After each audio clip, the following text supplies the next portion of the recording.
Israel menyetujui gencatan senjata dengan Iran yang tahapannya dikoordinasikan Amerika Serikat pada Selasa 24 Juni 2025. Meski demikian, situasi konflik masih rawan. Potensi berbalas serangan rudal masih terjadi melewati tenggat gencatan senjata. Agak unik ya, Iran-Israel berperang, Amerika Serikat yang mengkoordinasikan gencatan senjata. Padahal Amerika Serikat juga menyerang Iran. Yang nggak kalah buat penasaran juga, bagaimana proses negosiasi gencatan senjata itu. Kita bahas ya. Senin 23 Juni 2025 malam, Iran meluncurkan serangan balasan ke pangkalan udara Amerika Serikat Al-Udeid di Qatar. Tak lama setelah itu, Trump mengumumkan bahwa Iran dan Israel telah menyepakati gencatan senjata total dan menyeluruh. Namun nyatanya saat Selasa, Israel-Iran sempat masih saling serang. Pihak Iran mengklaim akan menyerang dan membalas hanya jika Israel masih menyerang. Atas kondisi masih saling serang ini, Trump pun sesumbar marah. Israel, as soon as we made the deal, they came out and they dropped a load of bombs, the likes of which I've never seen before. The biggest load that we've seen. I'm not happy with Israel.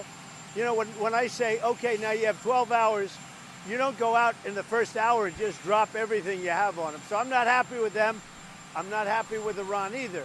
But I'm really unhappy if Israel's going out this morning because the one rocket that didn't land, that was shot, perhaps by mistake, that didn't land. I'm not happy about that. You know what? We basically have two countries that have been fighting so long and so hard that they don't know what the they're doing. Do you understand that? Lantas bagaimana kerja-kerja senyap untuk gencatan senjata Amerika Serikat, Israel, Iran?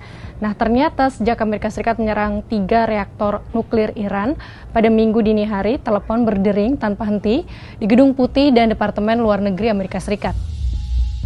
Trump menugasi wakilnya G Defense Menlu Marco Rubio dan utusan khusus untuk Timur Tengah Steve Witkoff menelpon ketiga negara. Mereka berbicara dengan pejabat Israel, Iran, dan Qatar. Mereka antara lain menelpon Perdana Menteri Qatar Sheikh Mohammed bin Abdurrahman bin Jassim Al Thani. Sementara Trump fokus berunding dengan Netanyahu dan Emir Qatar Sheikh Tamim bin Hamad bin Khalifa Al Thani. Trump mengejar persetujuan pokok dengan Netanyahu dan Sheikh Tamim. Trio bawahannya mengurus teknis pelaksanaan persetujuan. Kepada Sheikh Tamim, Trump memastikan bisa membuat Israel menyetujui gencatan senjata. Karena itu ia memohon Sheikh Tamim meyakinkan Iran agar setuju juga. Qatar berperan penting dalam peredaan itu. Doha membuat jalur komunikasi antara Teheran, Washington DC, dan Tel Aviv tetap terbuka. Dalam diplomasi, jalur yang diam-diam dijaga itu disebut jalur belakang. Teheran dan Doha rutin berkomunikasi soal perkembangan serangan Amerika Serikat Israel ke Iran. Pesan dari Iran diteruskan Qatar ke Amerika Serikat Israel. Sebaliknya, sebagian pesan dari Amerika Serikat Israel diteruskan Qatar ke Iran. Untuk sementara pihak Iran Israel setuju meredakan saling tembak. Tahapan selanjutnya kembali ke isu pokok yaitu nuklir Iran.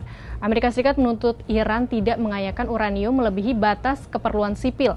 Hal itu berarti aras pengayaan di bawah 5%. Sementara Presiden Iran Masoud Pezeshkian dan para pejabat Iran menekankan bahwa pengayaan uranium adalah hak Iran. Sahabat Kompas yakin gencatan senjata ini akan berlanjut.